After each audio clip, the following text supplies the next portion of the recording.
Kjo ne nuk na e zgjidh problemin, se për herë të parë sot në rajon është krijuar brezi pa shtëpi, që është brezi i ri sot në Shqipëri, quhet rëndom brezi pa shtëpi, se s'blen dot shtëpi kurrë në Shqipëri. Me 3.000 euro metrin katror në Alidem, ndërkohë 700.000 lekë është rroga e specialistit tunë kuvend. Si ta blej? Pra, që këtu kemi një problem madhor. Agjencitë imobiliare. Tatimet kanë zbuluar dhe ka dalë dhe dje publike, miliona euro evazion fiskal në agjencitë imobiliare. A janë bërë këto subjekte pjesë e hetimeve të SPAK-ut, të cilat i trumbeton? Jam unë po e pyes, unë se di, po ti ka do ma kthej përgjigjen tani, unë Zotë Xhafa, ju a bëj juve pyetjet po ashtu, s'po merrem atë.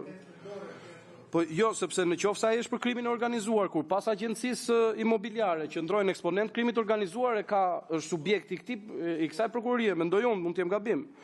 Apo hetoni shitjet e pronave me pagesa kesh që reklamohen publikisht? Apo përdorni metodat proaktive e hetimi për fshirë blerje të stimuluara për të dokumentuar mënyrën e funksionimit të tregut?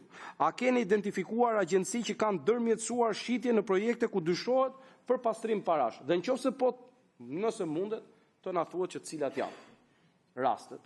Nëse mundet, gjithmonë. Dua të ndalem pak edhe tek skandali i Akshit.